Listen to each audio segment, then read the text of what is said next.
Então, para quem não me conhece, faço os protocolos iniciais próprios de uma formalidade para conhecer aqueles que não me conhecem, para conhecer aqueles que não me conhecem. Eu sou o padre Bruno Monteiro.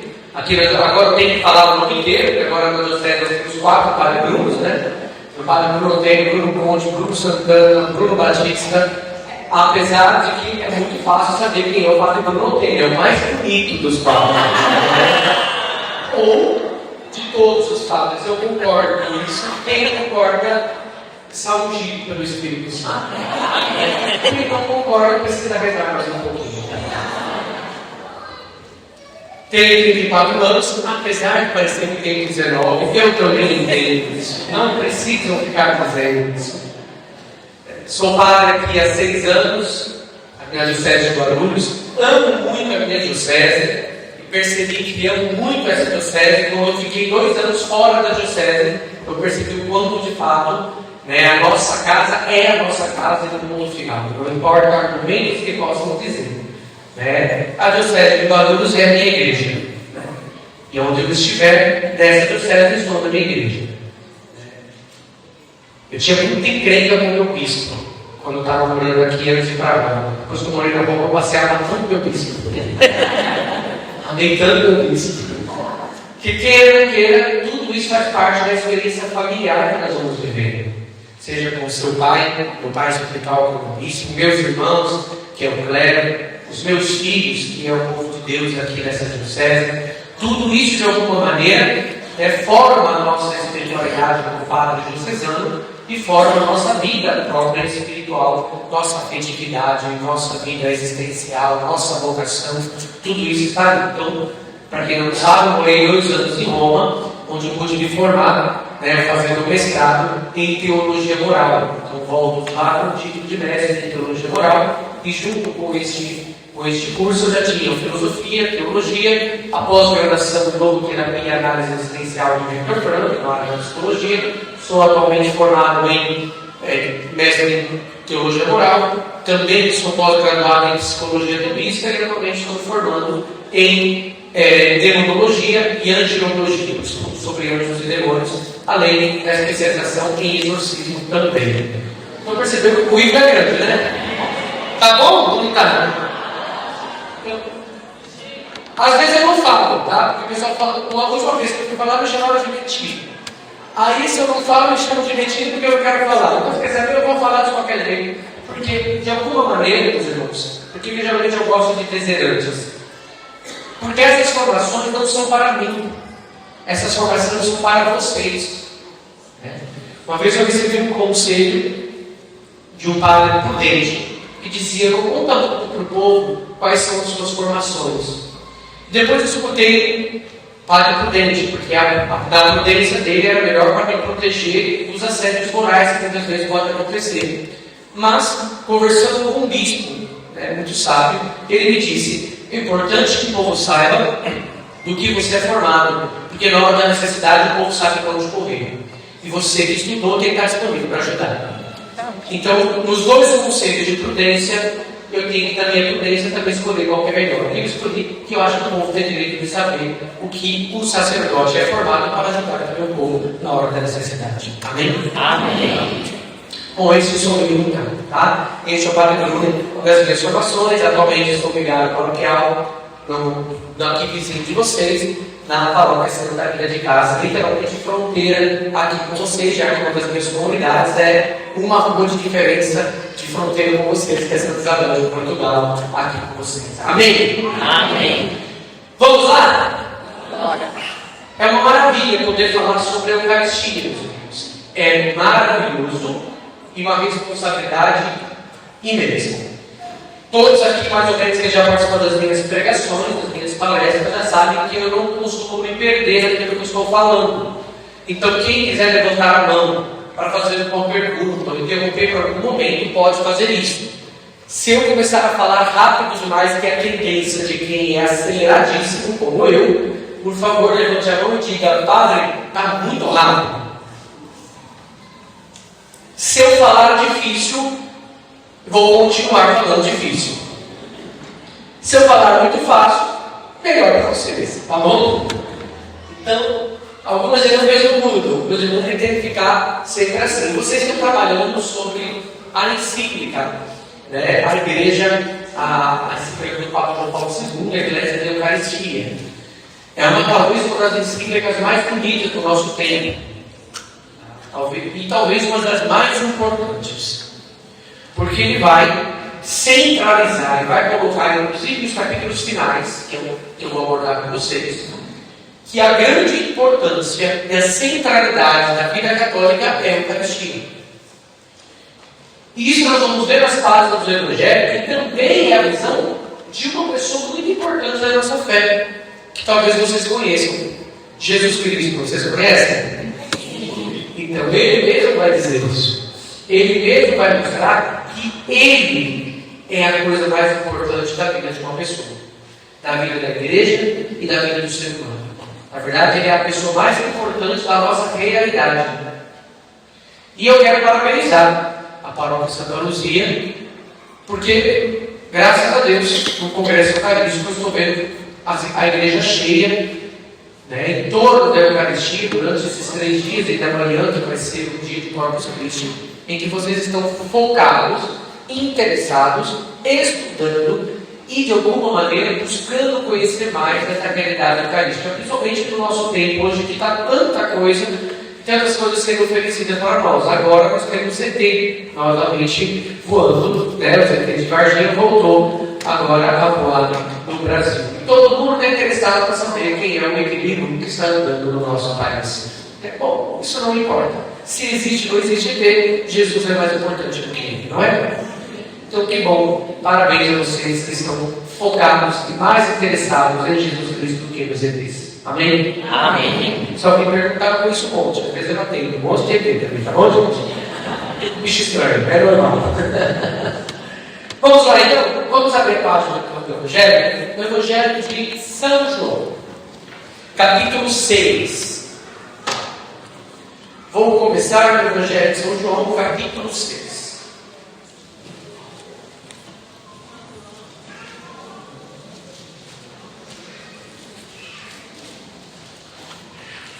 Podes abrir o capítulo 6 a partir do versículo 35.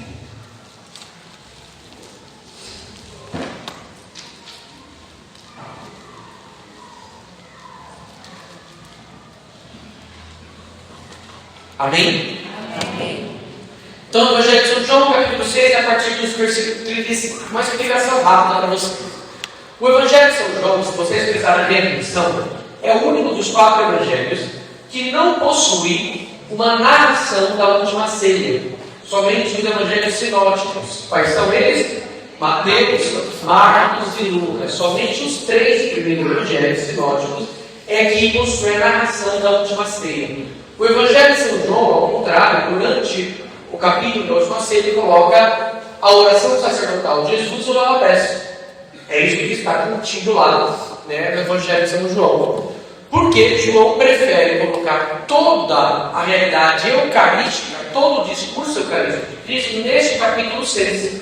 Então, o capítulo 6 inteiro do Evangelho de São João, do primeiro versículo até o último, ele é sobre a Eucaristia. É óbvio que, especificamente, quando Jesus entra na sinagoga e começa os debates, é que ele começa a especificamente falar da Eucaristia. Mas antes os sinais começam a ser a multiplicação dos pães, o mar atormentado que ele precisa acalmar, depois volta para o outro lado do lago, aí depois, quando ele entra, né, na sinagoga, ele começa então a fazer o discurso eucarístico.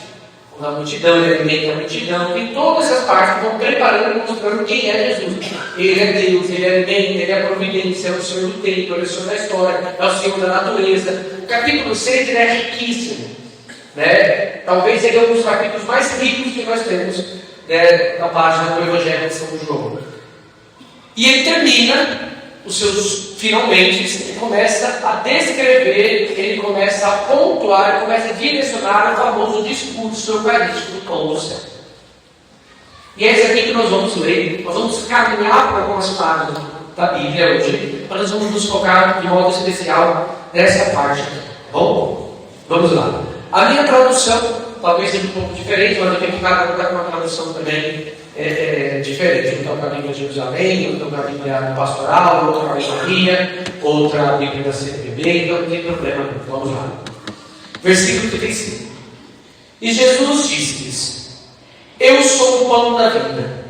O que vem a mim não terá jamais fome, e o que crê em mim não terá jamais sede. Porém eu já vos disse que vós me vistes e que não credes. Atenção, ele já começa a dizer uma coisa muito importante pelo que ele vai citar no final. O método para nós entendermos os evangelhos é uma coisa que no estudo da Bíblia nós chamamos de quiasmo. O que é um quiasmo? É uma espécie de cruzamento. Sabe uma dinâmica brincadeira que a gente coloca assim: pato, cavalo, é assim, pato, cavalo, cachorro, e do outro lado tem o desenho de um pato, de um cavalo, um cachorro, e a gente precisa ligar o nome até o desenho? Então, quiasmo é isso, é esse cruzamento de informações. Na Escritura, por causa do próprio modo judaico de escrever, existem muitos quiasmos, que é aquilo que está escrito no início de um discurso, quando você vai olhar no final do discurso, ele é repetido de uma maneira bastante única, em que você pode fazer o xizinho e ir cruzando os versículos com versículos. Então é interessante quando a gente vai desmontando o Evangelho, vai colocando os versículos lado a lado, vai fazendo esse risquinho, vocês vão percebendo que existe um quiasmo. E sempre termina que existe um ou dois versículos que não se ligam. E geralmente esse versículo não se liga, está no centro. E esse que permanece no centro solto é a mensagem mais importante que nós precisamos ter naquele discurso. Ali está a centralidade do que eu preciso acreditar, que é a parte mais importante do meu discurso. Depois eu vou te mostrar para vocês, vou mostrar para vocês aqui agora. Tá? Então, ele vai dizer: já tenho dito que vós me vistes, porém não credes em mim. Então, grave isso. Há um discurso de Jesus. Há coisas que Jesus está fazendo desde o que ele fez antes. Ele multiplicou os pães. Ele acalmou o mar. Ele sustentou milhares de pessoas de multidão que estava sem ter nada para comer e sustentou essa multidão. E ele dizendo: vocês viram que eu fiz, vocês me viram, eu estou com vocês, para vocês ainda não acreditam em mim. Ele está apelando à fé das pessoas. Há um apelo. E esse apelo, eu sempre bato nessa tecla. E eu me recordo que teve algum congresso aqui também que eu participei, que eu preguei, em que eu repeti isso que estou repetindo agora. A palavra de Deus é viva porque é de Deus. Sim ou não? Sim. Se a palavra de Deus é eterna, sim ou não? Sim. Ser eterna serve para os dias de hoje, sim ou não? Sim. Então o apelo que nós estamos lendo, que foi feito há 2000 anos atrás, é um apelo que continua sendo para o nosso tempo. Portanto, Deus está apelando a nossa fé para o nosso tempo. Muitos estão vendo, mas ainda não estão acreditando. Atenção nisso. Então, eu prego, eu explico, mas eu provoco. Como está a tua fé em Jesus? Como está a tua fé em nosso Senhor? Questione isso com você. Eu estou vendo Jesus. A igreja está ensinando. Nós temos milagres e milagres eucarísticos para distribuir para o mundo. Mas a pergunta é: crê? Nós cremos de fato na Eucaristia? Vocês vão entender porque eu estou perguntando isso quando a gente for para uma outra passagem das Escrituras em Coríntios. Vamos lá, vamos continuar. Todo aquele que o Pai me dá virá a mim, e o que vem a mim não lançarei fora, porque eu desci do céu não para fazer a minha vontade, mas a vontade daquele que me enviou. E a vontade do Pai que me enviou é que eu não perca nenhum daqueles que me deu, mas que o ressuscite no último dia. A vontade do meu Pai que me enviou é que todo o que vê o Filho, todo o que vê o Filho, e nele crê, tenha a vida eterna. E eu o ressuscitarei no último dia. Olha o que fizeram. Murmuravam, pois, dele os judeus, porque disseram: eu sou o pão vivo que desci do céu. E diziam: porventura, não é este aquele filho de José, cujo pai e mãe nós conhecemos? Como, pois, diz desci do céu? Mas Jesus respondeu e disse-lhes: não murmureis entre vós. Ninguém pode vir a mim se o Pai que me enviou o não atrair.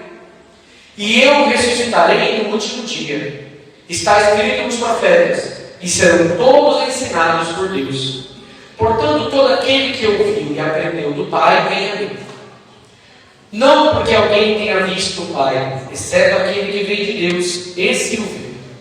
Em verdade vos digo, o que crê em mim, tem a vida eterna. Ele de novo vai dizer isso. Repare nas repetições de Jesus. Quem vê e crê, vida eterna. Quem vê e crê, vida eterna. Quem crê, vida eterna. Ele está apelando para algo, porque ele vai dizer algo mais absurdo ainda. Ele primeiro está dizendo: acredite em mim. Veja o caminho que Jesus está traçando, o caminho de apelo à fé. Primeiro, acredite.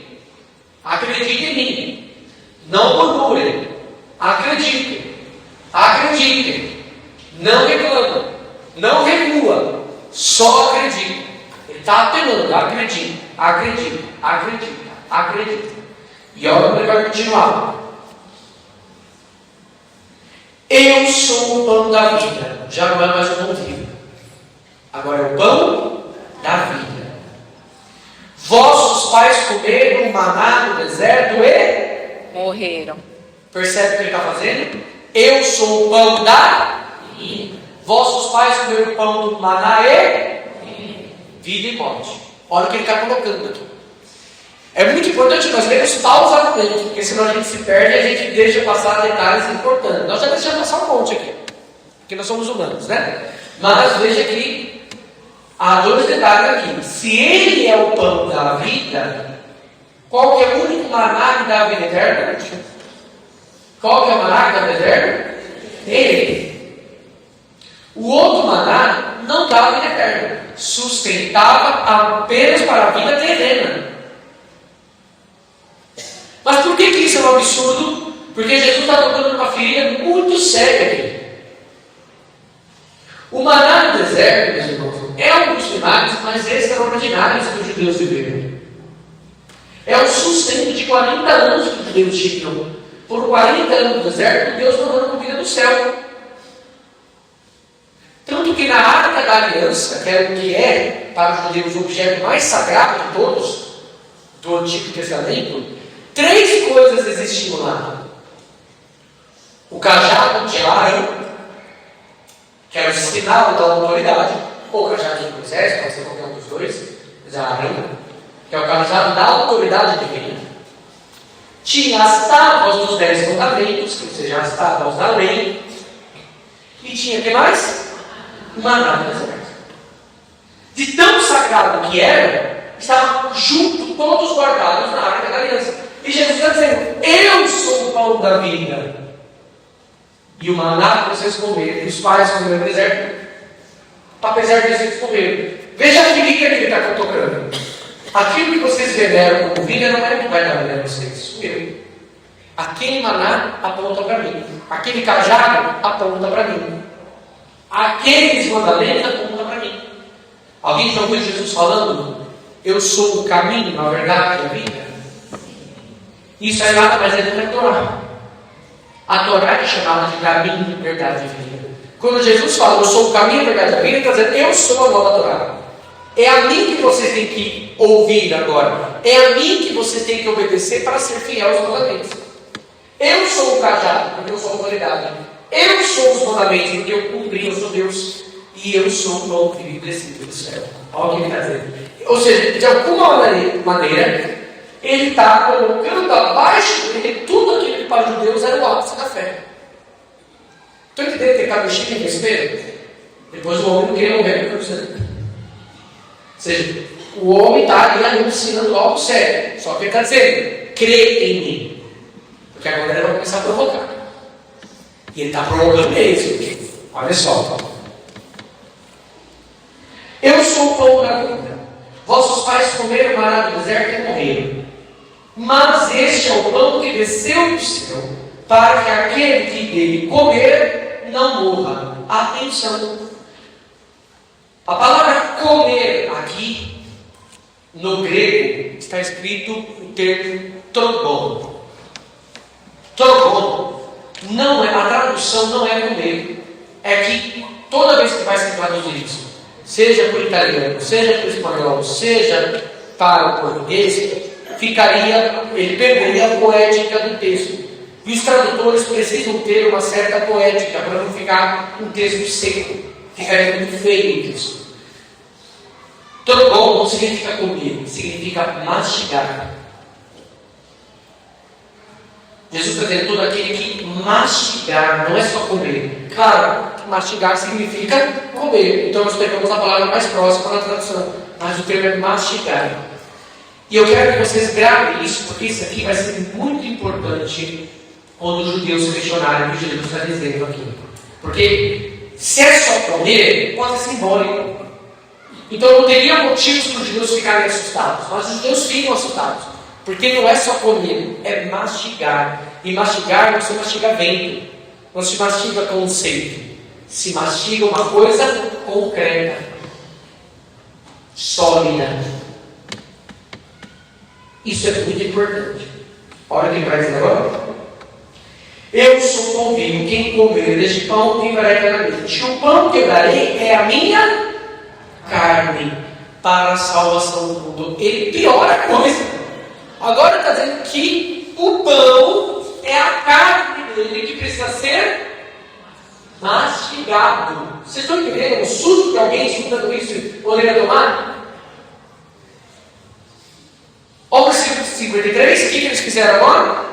Brigavam, discutiam, disputavam, pois, entre si os judeus, dizendo: como pode este dar-nos a mastigar ou a comer a sua carne? Olha o susto que os judeus têm. Agora está justificado porque eles ficaram assustados. Por causa do termo trogon, que é mastigar. E Jesus disse-lhes: em verdade vos digo. Veja, o que estavam discutindo? Como é que esse homem pode nos dar de comer a sua própria carne? Jesus poderia dizer: calma, gente, vocês estão interpretando errado. Vocês estão, eu disse isso, mas na verdade eu queria dizer outra coisa. Ele não faz isso. Olha o que ele faz. Então, em verdade vos digo: se não comerdes, ele piora. Ele reafirma o susto dos judeus. Se não comerdes, ou seja, mastigardes a carne do Filho do Homem, e não beberdes o seu sangue, não tereis a vida em vós. O que come, trogon, ou seja, o que mastiga a minha carne e bebe meu sangue, tem a vida eterna.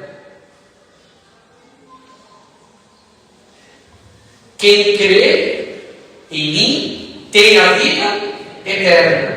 Quem mastiga e bebe meu corpo, meu sangue, tem a vida eterna. Entre uma frase e outra, está pedindo uma coisa, que é crer. Eu tenho que crer para ter a vida eterna, mas eu tenho que também comer e beber o pão do céu, o sangue da vida eterna. Então perceberam que está unindo ao discurso de Cristo, ao que ele está anunciando agora? Por isso que eu tenho falado: acredite em mim. Porque se vocês não acreditarem em mim, vocês vão se assustar quando eu estiver fazendo o que eu estou fazendo. Quando eu anunciar o que eu preciso anunciar, e vai continuar. Por quê? Jesus, ele é maravilhoso. Porque a minha carne é verdadeiramente comida. E o meu sangue é verdadeiramente bebida. O que come a minha carne e bebe meu sangue, fica em mim e eu nele. Assim como vive o Pai e vive, e eu vivo do meu Pai, assim o que me comer a mim, este mesmo terá, também viverá por mim. Esse é o pão que desceu do céu. Este quem? Ele mesmo. Não como vossos pais comeram maná e não obstante morreram. O que come deste pão viverá eternamente. Essas coisas disse Jesus ensinando em Cafarnaum, na sinagoga.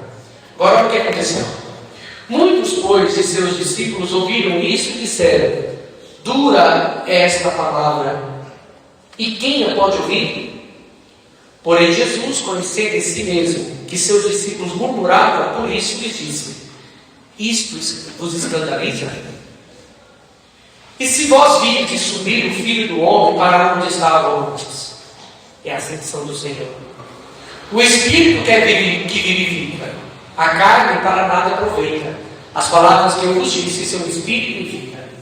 Mas há alguns de vós que não creem, que as creem, não creem. Porque ele disse no começo, e agora está afirmando no final. Mas há alguns que não creem. Porque Jesus sabia desde o princípio quais eram os que não criam e quem havia de o entregar. E dizia: por isso eu vos disse que ninguém pode vir a mim se não for concedido por meu Pai. Desde então, muitos de seus discípulos tornaram atrás e já não andavam com ele. Ou seja, todos eles voltaram para trás, porque não estavam acreditando no discurso da Eucaristia. Discurso atual, né? A pedra de tropeço para a fé católica e a Eucaristia, meus irmãos. Por isso não basta só louvar a Jesus e dizer que eu creio. Se isso não te levar à Eucaristia, à adoração e à comunhão, de nada valerá qualquer louvor que você fizer dentro de casa.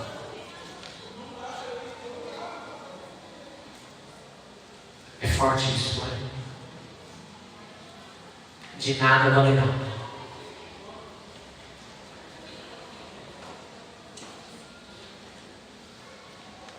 Jesus não está dizendo, meus irmãos, que eu tenho que viver a vida de um mundo. Isso também está existe. Mas está afirmando que aquele que comunga, que come do teu corpo e do teu sangue, é quem terá a vida eterna. É óbvio que existem situações canônicas. É óbvio que existe o desejo interior e verdadeiro de comungar, às vezes não se pode por causa de uma situação canônica. É óbvio que existe isso. A igreja sabe disso. Por isso que a igreja tem caminhos, ela tem as chaves, lembra que Deus deu a chave para ela, e ela tem caminhos que auxiliam as pessoas na fidelidade ao Senhor. No entanto, que ela é membro da igreja, tudo que atinge o corpo, atinge o corpo inteiro.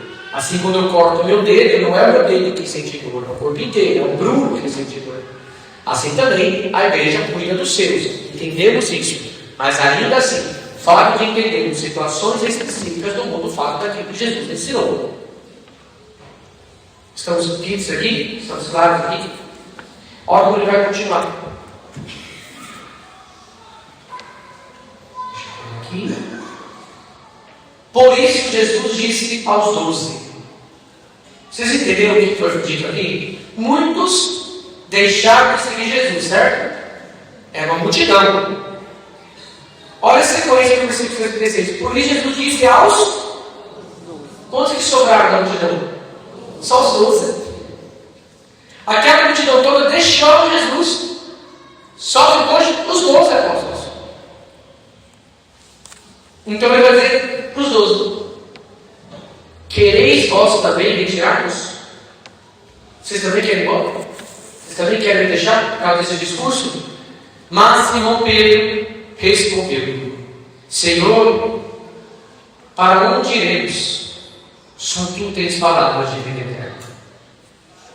E nós acreditamos e conhecemos que tu és o Cristo, o Filho de Deus. Jesus respondeu-lhes: não fui eu que vos escolhi, a vós os 12, e contudo um de vós era um demônio? Falava de Judas Iscariotes, filho de Simão, porque era este que o havia de entregar, não obstante sermos os 12. E mesmo entre os 12 tinha um que permaneceu, mas não por fidelidade, mas com outra língua. Por isso eu vos pergunto: nós estamos aqui hoje por causa da Eucaristia. Que não haja entre nós juntas. E eu faço a pergunta: acaso há entre vós alguém que irá trair Jesus? Pense bem, reze com isso, porque pode ser você, pode ser ele. Tudo isso para mostrar o título da primeira parte desta pregação. A Eucaristia nos chama a santidade. O que me torna Judas? Não querer ser santo. Esse é o caminho da traição. É não desejar a santidade. Porque desejar a santidade, meus irmãos, Matt Maher, que é um evangelista, cantor americano, ele tem uma música chamada Lord, I Need You. E nessa música, Lord, ele vai dizer de modo muito claro que ele vai usar uma frase na segunda parte da música: Holiness is Christ in me. Ou seja, santidade é Cristo em mim. Ou seja, o que é santidade?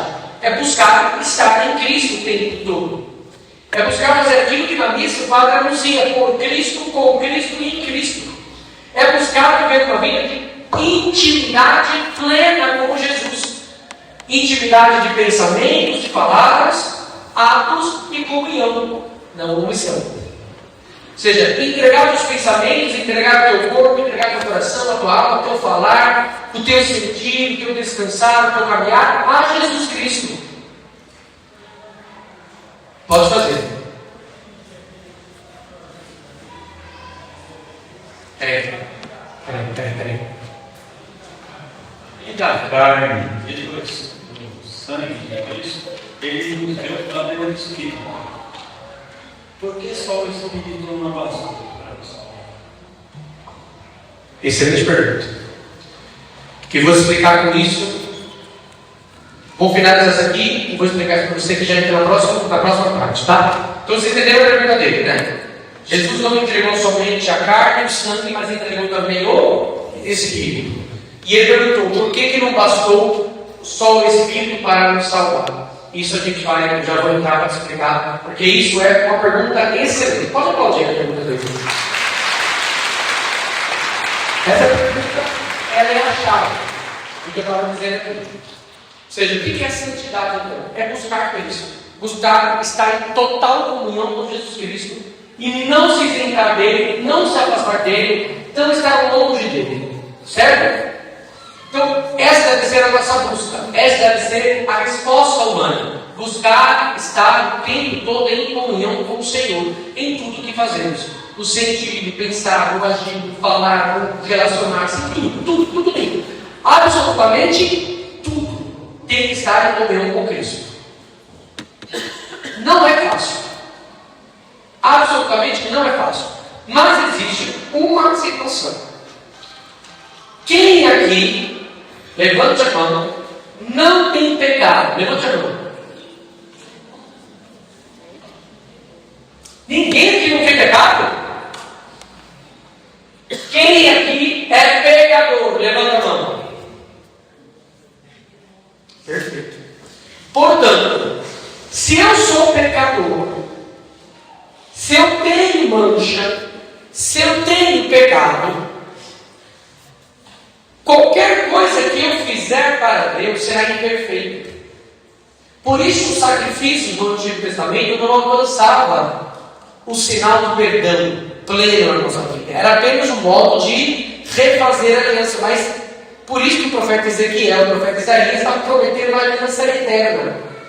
Essa aliança eterna seria assinada pelo próprio Filho de Deus, que é Cristo. A carta dos Hebreus vai mostrar isso. Um sacrifício eterno, uma oferta para a nossa redenção, para nós entrarmos na eternidade.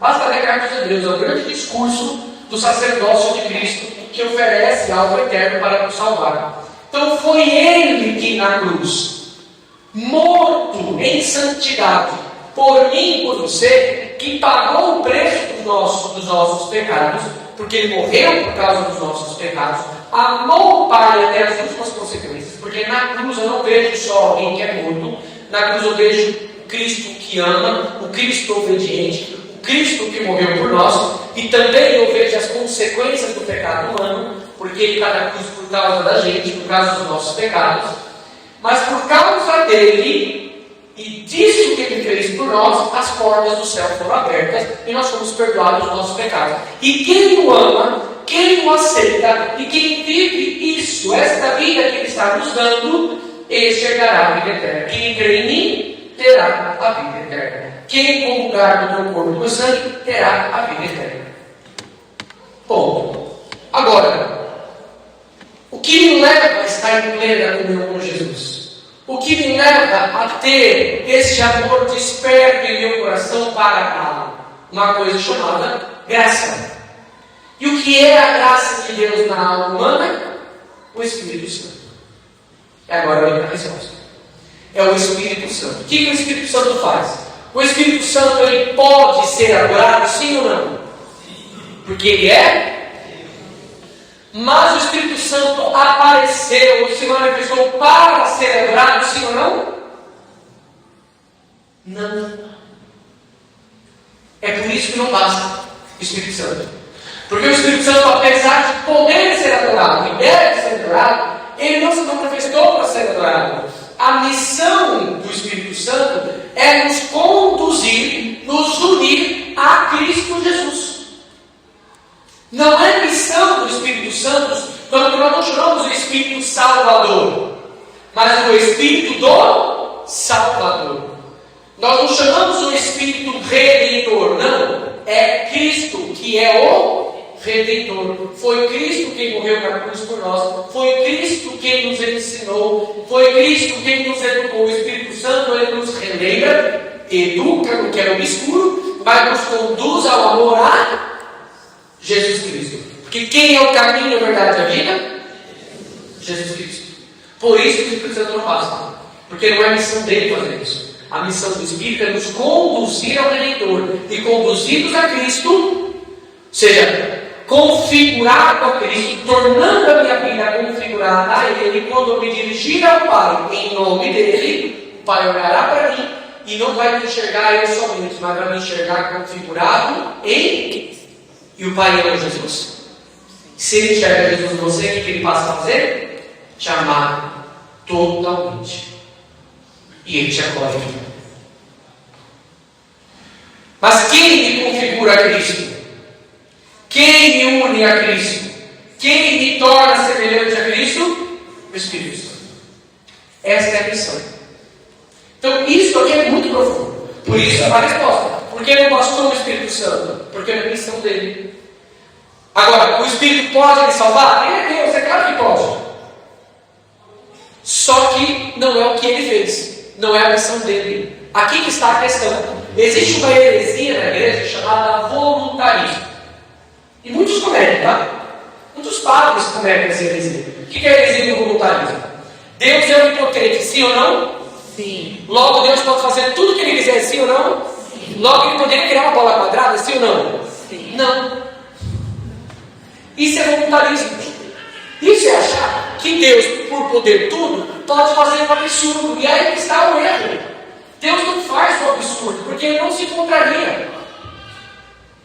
Deus não se contradiz, não contradiz a si mesmo, não contradiz ninguém.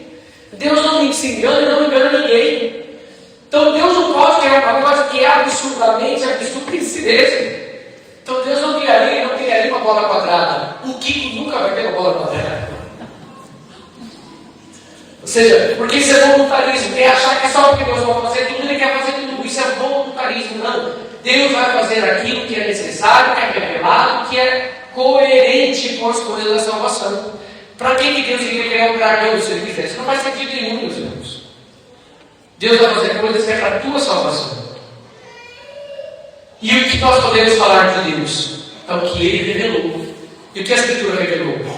Que o Espírito Santo nos conduz a Jesus, porque Ele é o Salvador. Está claro? Está respondido? Para todos aqui ficaram respondidos? Então, O que nos foi revelado é que o Espírito Santo está na Escritura, está na história da igreja, ele tem uma missão: nos conduzir até Jesus. Por isso, minhas palavras são Espírito e vida. Quem é a vida? É Ele. Quem nos dá a vida? Ele. E o Espírito Santo, em nós, vivificador, nos conduz até Cristo. Por causa disso. Então, a minha grande questão, eu sempre falo isso. Quer saber se você está cheio do Espírito Santo? Pergunte a si mesmo se você ama Jesus de tal maneira que você largaria tudo por causa dele. Esse é o primeiro sinal de alguém que recebeu a efusão do Espírito Santo. O amor integral a Jesus Cristo. Não é o amor parcial. É o amor integral a Jesus. A primeira coisa que o Espírito Santo começa a fazer com você são duas coisas juntas. Ele te faz amar Jesus se você tem amor ao pecado. É juntos. Não começa uma coisa depois vem outra, tem os dois juntos. Você passa a ter nojo dos seus pecados e passa a amar inteiramente Jesus Cristo. Por isso a Eucaristia nos chama a santidade. É missão da Eucaristia isso. E não tem como ser diferente. É próprio da Eucaristia essa realidade. Está claro aqui? Eu posso, portanto, já que todo mundo é chamado de Eucaristia, participar da Eucaristia de qualquer maneira, sim ou não? Não. Que bom. E por que nós participamos de qualquer maneira? Por que a vida da comunhão é muito maior do que a vida da confissão?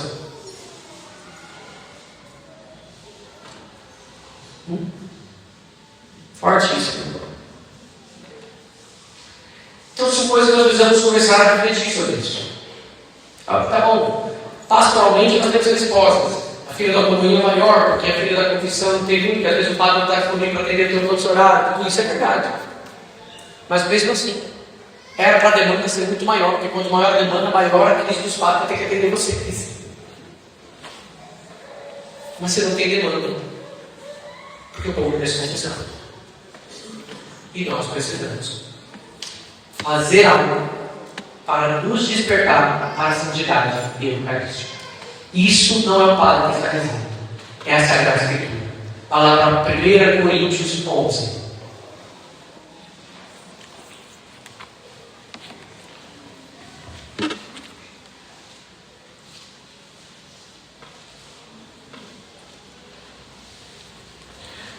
Atenção que a 1 Coríntios capítulo 11, a partir do versículo 17. 11 e 17. 1 Coríntios 11 e 17. Atenção que São Paulo, quase todos os capítulos da primeira carta e da segunda carta dos Coríntios, só dá bronca nessa comunidade. Talvez foi a comunidade que mais deu problema para São Paulo apóstolo, foi a comunidade de Coríntios. Tinha que ser corintiano. Eu sou corintiano. Porque Deus é fiel, então eu também sou fiel. Está na Bíblia, então Deus é fiel. Mas deu muito trabalho para São Paulo, né? Porque ele estava corrigindo o tempo todo, estava corrigindo essa comunidade. E uma das suas correções está aqui nesse versículo, que ele vai dizer assim: isto, pois, nos escrevo, não louvando que façais nas vossas reuniões. E o que vocês fazem, não fazem para proveito, mas para prejuízo. Algumas traduções está: nisto não vos louvo, porque ouço dizer, ele vai dizer isso, né? E alguém vai dizer: olha, gente, tinha fofoca naquele tempo, viu? Alguém vai dizer: porque em primeiro lugar, ouço dizer que quando vos reunis na igreja, há entre vós divisões. Não acredito, São Paulo, isso já existia lá. Já existia divisão na igreja, gente. E olha que ele diz: ouço dizer, alguém já foi fofocar em São Paulo. Ouço dizer que quando vocês estão reunidos, há divisões, há briguinhas, há grupinhos. Só que ele vai apelar isso. Olha a atitude de um santo diante disso. E eu, em parte, acredito. Porque é preciso que de fato haja divisões, para que os que são de uma virtude provada e da verdade sejam manifestados entre vós. Olha só, forte. Ele fala, é até bom que existam de fato essas divisões, porque assim eu posso ver quem é da verdade e quem é da mentira. Então, louvado seja Deus. Eu já vou contar uma fofoquinha aqui para vocês. Aliás, vou contar uma conselho aqui para vocês. Não temo se tiverem falado no padre que algum problema pastoral vai acontecer entre vocês. Procura e digam. E peça a ajuda dos pastores de vocês para resolver os problemas pastorais. Se ele delegar, resolva. Se não delegar, não resolva. Deixa que ele resolva. Como São Paulo assim está fazendo. Porque senão podemos cometer erros e causar ainda mais divisão. Ficou claro isso aqui? Isso é princípio bíblico. Isso serve para qualquer coisa. Vocês não são capazes de resolver de vocês, procure de fato o pastor de vocês. Mas ao entregar na mão do pastor, entrega, não tira. É ele que resolve. E aí vai resolver no Espírito. Essa palavra não se muda. Vamos lá. De maneira que, quando vos reunis, já não é a ceia do Senhor que está celebrando. Porque cada um se antecipa a comer a sua própria ceia. E uns têm, na verdade, fome, enquanto outros estão excessivamente saciados. Porventura, vocês não têm comida na casa de vocês? Eita, que paulada, verdade. Ou desprezais a igreja de Deus e envergonhais aqueles que não têm nada. Que vos direi? Louvai-vos-ei?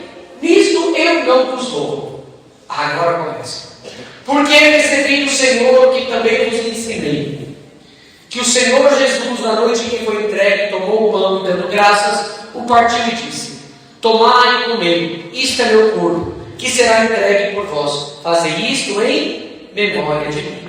Igualmente também, depois de ter ceado, tomou o cálice, dizendo: este cálice é o novo testamento do meu sangue. Fazei isto em memória de mim, todas as vezes que dele beberdes. Porque todas as vezes que comerdes deste pão e beberdes deste cálice, anunciareis a morte do Senhor até que ele venha. É a narração da ceia inteirinha de modo perfeito, do jeito que nós celebramos a missa. Perceba que aquilo que Cristo falou em João, os discípulos já estão fazendo logo no início do cristianismo. Portanto, quem quiser buscar os primeiros cristãos, vai imitar os primeiros cristãos, ou participar da missa, ou não é igual aos primeiros cristãos. Desde nada, mas no início do cristianismo não tinha missa. Quem fala isso é bom. Está aqui, primeira carta. São Paulo Coríntios está descrevendo a ceia do Senhor com a Eucaristia bem organizadinha para vocês. E ele vai continuar aqui. Portanto, versículo 27. Todo aquele que comer este pão ou beber este cálice, o cálice do Senhor, indignamente, será réu do corpo e do sangue do Senhor. Examine-se, pois, a si mesmo o homem, e assim coma deste pão e beba deste cálice. Então, o próprio São Paulo está dizendo: quem comungar, quem comer deste pão, beber deste sangue, indignamente é réu. O que é réu? É culpado do corpo e sangue de Cristo. Culpado aonde? Culpado aonde? Aqui, na cruz do Senhor. Quem comungar em pecado, está dizendo a palavra, é culpado de ter crucificado Jesus. E por que isso é verdade? Por que São Paulo pode dizer que machuca Jesus a comunhão em pecado? Só pode ser verdade se for uma verdade que eles estão vivendo, que a Eucaristia é o corpo e o sangue de Cristo. Se a Eucaristia fosse um símbolo não machuca a quem se refere. Se eu rasgar uma foto minha, eu não vou sentir dor.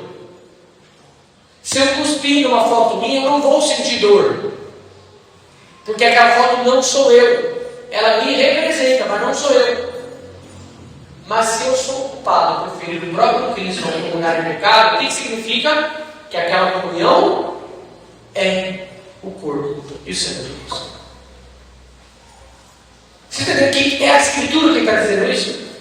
É a própria palavra, não é o palavra. Eu estou reproduzindo. Eu estou transformando em palavras fáceis aqui que é escrito de modo difícil. É exatamente isso que está dizendo a Eucaristia. E ele continua ainda. Porque aquele que come e bebe indignamente, come e bebe para si a condenação, não distinguindo o corpo e o sangue do Senhor. É por isso que há entre vós muitos enfermos. Olha aqui que ele vai dizer agora. Por isso que há em vós muitos enfermos. É forte isso, parece. E sem forças. E por isso que muitos estão mortos. Algumas traduções vai dar. É por isso que há também mortos entre vós. Mortos aqui, meus irmãos, significa o pecado mortal. Ou de fato mortos de fato. Mortos de verdade. Por isso eu estou dizendo, nós precisamos amar a Cristo Eucarístico e amar a Eucaristia, porque ela nos chama a essa santidade. Ela nos chama a essa experiência de buscar a santidade para estar em comunhão com ela. Por isso que ela gera santidade, ela gera vida, porque ela gera exame de consciência. Como eu estou me relacionando com Jesus? Qual é o melhor que eu estou dando para Jesus? O que de fato eu estou fazendo? É a passagem dos discípulos de Emaús. O que os discípulos de Emaús estavam fazendo? Eles estavam voltando triste de Jerusalém. Jesus se aproxima, eles não reconhecem Jesus. Jesus fala com eles, Jesus explica a palavra de Deus para eles, eles estão com Jesus. Aí quando Jesus finge, a palavra de Deus é muito bonita nisso. Está lá em Lucas, finalzinho do Evangelho de São Lucas. Jesus finge que ia embora e os discípulos falam: Senhor, já é tarde, fica conosco. Estou dizendo, eles ceiam e ao partir do pão, Jesus desaparece e aqueles discípulos de Emaús reconhecem Jesus ao partir do pão. Ao partir do pão. E o que eles fazem em seguida? Voltam para Jerusalém para partilhar com os apóstolos aquilo que eles presenciaram e vivenciaram com o Senhor. Isso aqui é muito lindo. Isso aqui é muito lindo, porque exatamente a Eucaristia exige de nós uma coerência de vida.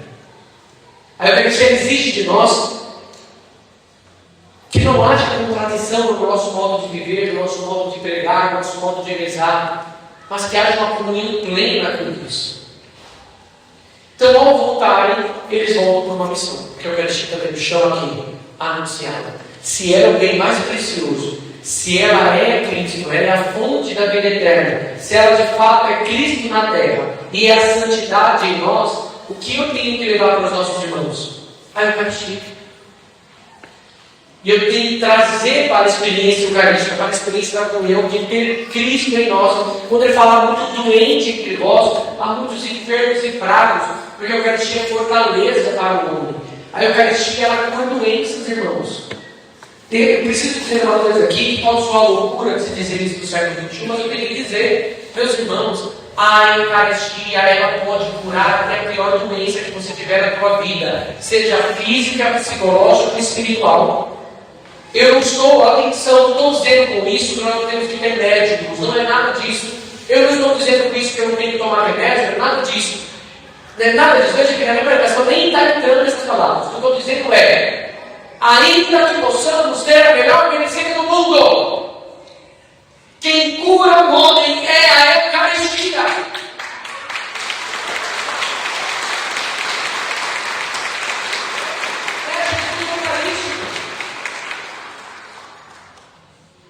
E muitas vezes nós damos mais atenção, nós damos mais valor às coisas do mundo, às medicinas do homem, e não àquilo que é o próprio Cristo. Se eu cresce, se eu acreditasse de fato que no altar, durante a consagração, na comunhão ou no sagrado, Jesus está sempre presente, está ali o Cristo, o Criador do mundo. Eu preciso me escandalizar com esta verdade. Sim, meus irmãos, no mistério da fragilidade eucarística está o Salvador do mundo, está o Redentor, está o Criador do mundo, está o sustentador do universo. Esses são os 3 escândalos que o católico precisa ter para ser santo. O primeiro é o escândalo do Natal.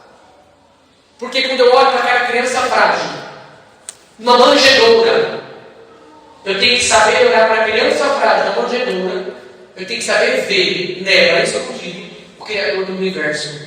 Aquele que sustenta tudo está sendo sustentado por uma mulher simples e humilde como Maria. O primeiro escândalo é esse, da fragilidade de um bebê. está o Deus Todo-Poderoso. Ou eu creio, ou racionalmente eu não tenho como entender isso. Eu tenho que crer.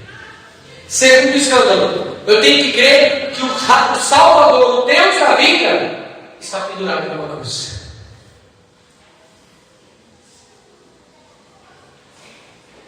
Ou seja, o glorioso, o rei sentado no trono, é o mesmo que está pregado numa cruz. É o segundo escândalo do católico. E só assim eu poderia amá-lo. Porque ele ressuscitou, mas quis morrer na cruz por mim e por você. Ele ressuscitou, mas quis morrer por você. E o terceiro escândalo, que este Deus glorioso, esse Deus poderoso, o Redentor do mundo, se esconde num pedaço de pão. E no glória de mim. Esse é o terceiro escândalo da fé. E só é possível tocar no mistério se eu tiver fé. O que ele disse? Creia em mim. Creia em mim. Creia em mim. Ele vai repetir várias vezes. Creia em mim. E para finalizar, então, como deve ser a minha atitude diante desse Senhor, diante dessa verdade, diante disso que eu estou falando, que nos chama a missão, nos chama a coerência de vida, nos chama a santidade, que são os termos que passaram aqui, para dizer o tempo todo para vocês, qual deve ser a nossa atitude, para ser coerente, para amar, para ser santo. Qual que eu tenho que fazer? Abra lá no Evangelho de São Lucas, perdão, o Evangelho de São João, no capítulo 12, João 12, a partir do versículo 1 mesmo. Jesus está visitando aqui. E olha o que ele faz. Evangelho de São João, capítulo 12, versículo 1. Ora, 6 dias antes da Páscoa, Jesus foi a Betânia, onde tinha morrido Lázaro, que Jesus ressuscitou. E deram-lhe lá uma ceia. E Marta servia, e Lázaro era um dos que estavam à mesa com ele. Então tomou Maria uma libra de bálsamo, feito de nardo puro de grande preço, e ungiu os pés de Jesus, e enxugou-lhe os pés com os seus cabelos. E a casa ficou cheia de perfume no bálsamo. Veja que João faz questão de dizer que é um perfume de alto preço. O que significa? Que é caro. Era muito caro. Tanto que Judas se escandaliza, olha só. Então Judas Iscariotes, um dos seus discípulos, aquele que havia de entregar, disse: por que se não vendeu este bálsamo por 300 dinheiros ou denários e não se deu aos pobres? Olha como ele é bonzinho. Olha como ele é. Parece o discurso de hoje, né? Em vez de ficar orando porque ele vai ajudar os pobres, em vez de você ficar aí de joelhos, porque você coloca a mão na terra e vai buscar e vai trabalhar, vai fazer justiça social. Não é muitos que fazem esse discurso? Mas olha o que Jesus vai dizer. Disse isto não porque tivesse cuidado dos pobres, mas porque era ladrão e tendo a bolsa roubava que se lançava dentro. Mas Jesus respondeu: deixa que ela reserve isto para o dia da minha sepultura, porque sempre tendes os pobres conosco, mas a mim não me tendes sempre.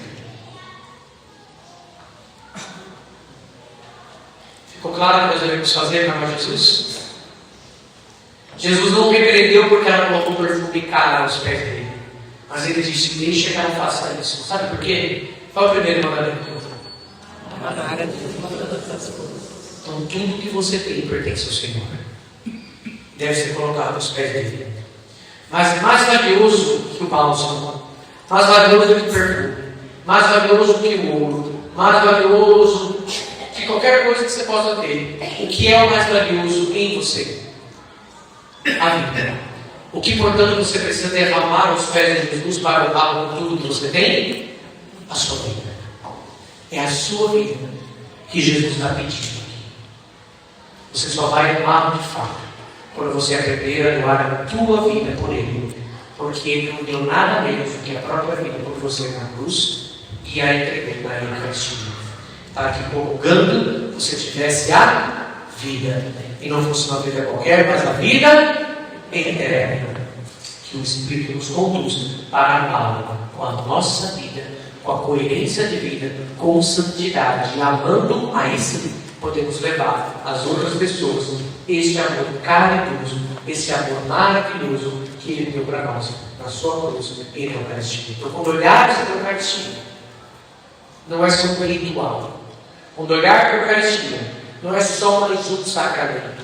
Quando olhar para a Eucaristia, não é só mais um sinal da fé. Quando olharmos para a Eucaristia, é o próprio Jesus, do qual você tem que se escandalizar. O Salvador estava escondido na criança. O Salvador estava escondido na cruz. O Salvador continua escondido na Eucaristia. E só o tocamos mediante a fé. Por isso que a igreja pede dízimo, oferta, ajuda, material, para dar o melhor. Por isso que não pode ser qualquer coisa. Porque nós temos que parar de ficar construindo igreja galpão. Tem que ser igreja bonita, tem que ser o melhor, tem que ser colocado aos pés de Cristo mesmo. Na Eucaristia tem que ser dado ouro, tem que ficar colocando plástico. Tem que colocar, não tem que ser planta, né? Graças a Deus, aqui é tudo, eu conheço o Márcio, o João, graças a Deus, aqui é tudo original, é tudo de verdade, planta mesmo. Porque tem que ficar colocando florzinha artificial. Artificial, joga para Jesus, joga para a capeta, joga para o Satanás. Para Jesus tem que dar do melhor, as coisas naturais. O melhor que você tem que ser colocado aos pés de Jesus. Porque Ele é Deus, porque é Ele que está aqui nos sustentando. E faça a experiência de dar o melhor que você tem. E você sentirá na tua vida o melhor que Deus pode te dar, que é a providência dele. E a providência nunca falha. Ela sempre cumpre, nos conduz ao céu. Então eu finalizo essa pregação.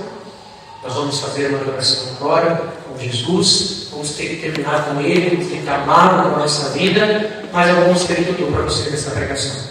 Quando ver Jesus na Eucaristia, se lembre.